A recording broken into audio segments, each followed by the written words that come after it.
Assalamualaikum warahmatullahi wabarakatuh. Kami dari kelompok 9 akan mempresentasikan inovasi bidang manajemen organisasi pendidikan.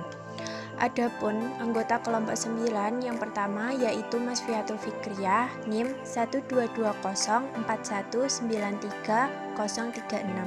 Yang kedua, Belkis Sabrina Prastias, NIM 12204193164. Yang ketiga, Muhammad Fadila Akbar, NIM 12204193202.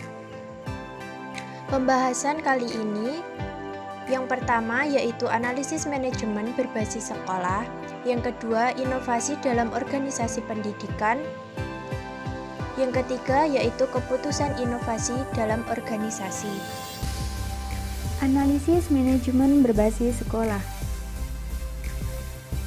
Menurut Eman Suparman, dalam Mulyana MA, manajemen berbasis sekolah adalah penyerasian sumber daya yang dilakukan sekolah dengan melibatkan semua pemangku kepentingan yang berkaitan dengan sekolah dalam proses pengambilan keputusan untuk memenuhi kebutuhan peningkatan mutu sekolah atau untuk mencapai tujuan pendidikan nasional. Beberapa implikasi dari penerapan manajemen berbasis sekolah yaitu sekolah diharapkan mampu 1. Mengetahui sumber daya yang dimiliki dan masukan pendidikan yang akan dikembangkan. 2. Mengoptimalkan sumber daya yang tersedia untuk kemajuan lembaganya. 3. Menyusun dan melaksanakan program sekolah. 4.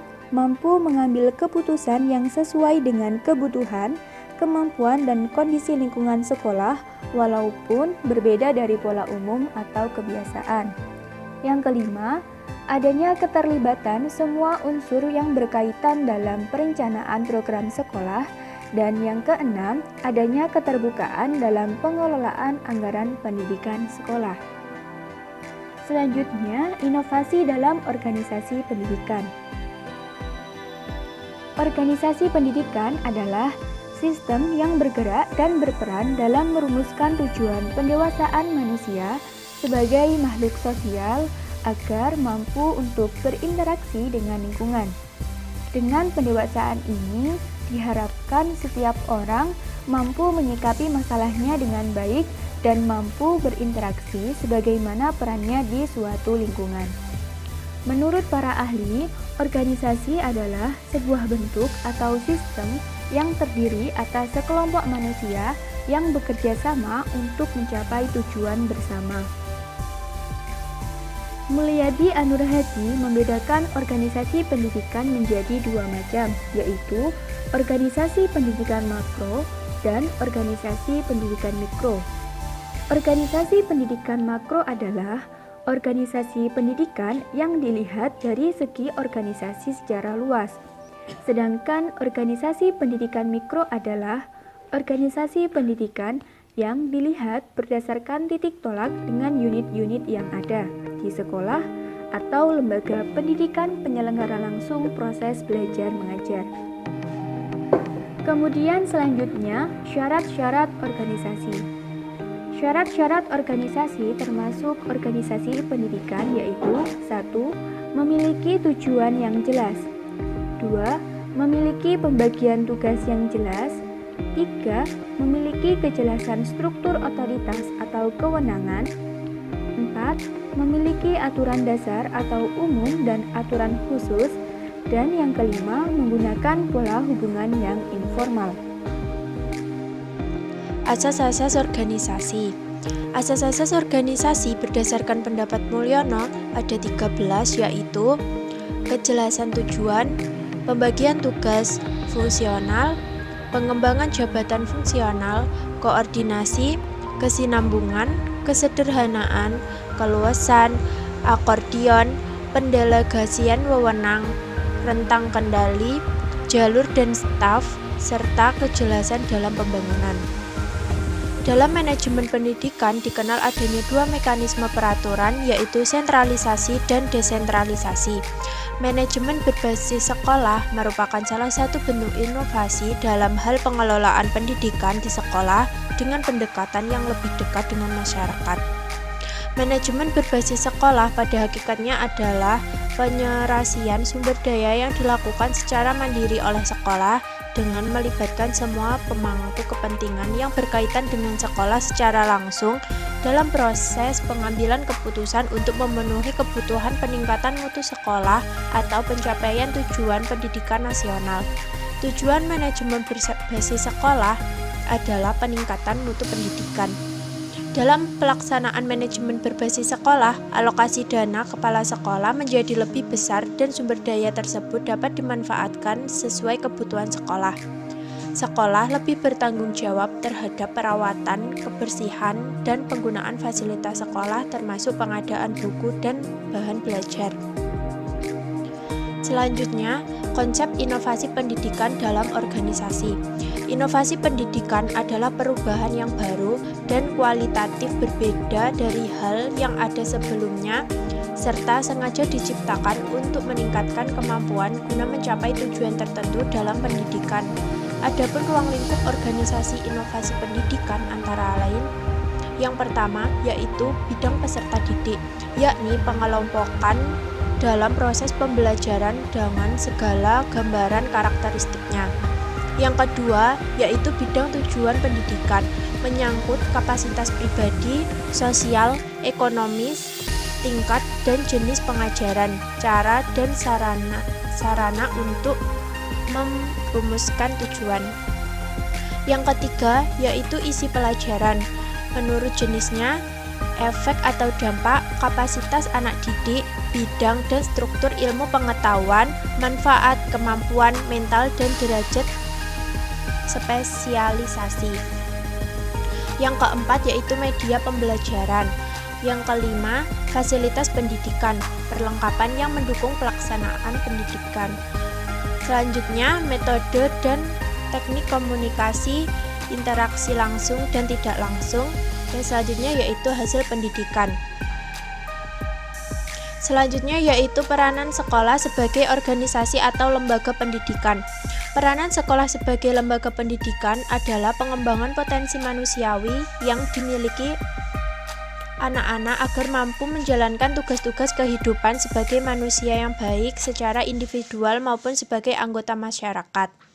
Kegiatan untuk mengembangkan potensi harus dilakukan secara berencana, terarah, dan sistematik guna mencapai tujuan. Perorganisasian suatu sekolah bergantung kepada beberapa aspek antara lain jenis, tingkat, dan sifat sekolah yang bersangkutan.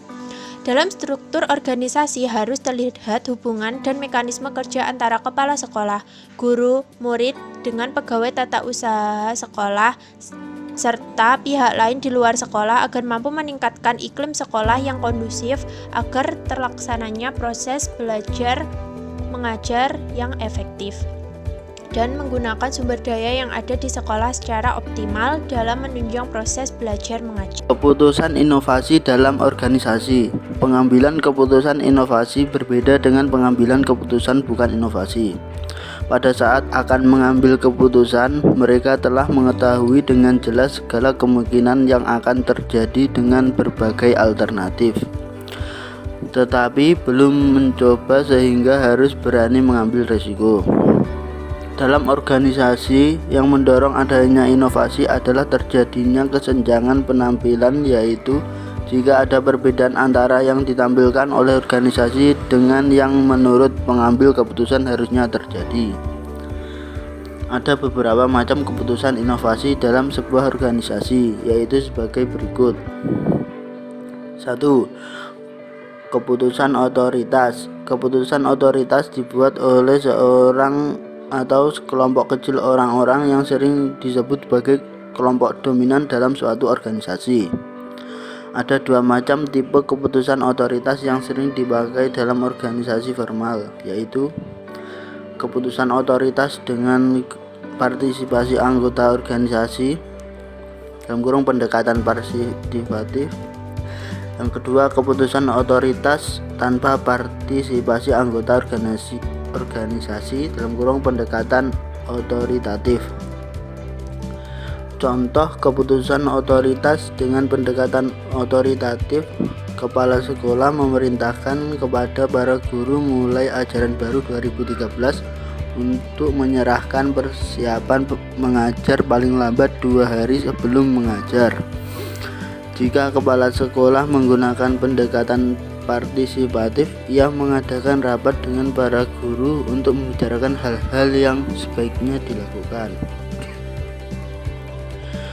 Keputusan otoritas dipandang lebih efisien karena urutan pertahapan proses pengambilan keputusan dapat dilakukan dalam waktu lebih singkat. Yang kedua, keputusan kolektif. Rogers dan Schumacher mendefinisikan keputusan kolektif sebagai cara yang digunakan para anggota sistem sosial untuk menerima atau menolak inovasi dengan kesepakatan bersama, dan semua anggota harus menerima keputusan yang telah dibuat bersama tersebut. Menurut Sein, ada 2 hal yang menghambat dilaksanakannya pengambilan keputusan, yaitu pertama, anggota minoritas kekurangan waktu pada saat mendiskusikan hal yang diputuskan, sehingga mereka belum memahami secara mendalam. Yang kedua, kelompok minoritas menganggap bahwa dalam pemungutan suara itu terjadi 2 kelompok yang bersaing. Berdasarkan hal tersebut, pengambilan keputusan secara kesepakatan bersama musyawarah lebih baik daripada pemungutan suara voting.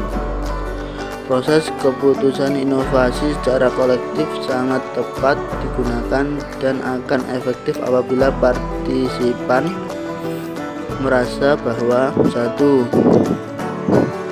Inovasi di tempatnya bekerja relevan dengan keperluannya. 2. Mereka memiliki kemampuan untuk memulai dan menerapkan inovasi. 3. Mereka mempunyai kewenangan untuk menggunakan inovasi. Apabila persyaratan tersebut tidak terpenuhi, kombinasi antara tipe keputusan kolektif dan otoritas lebih tepat digunakan.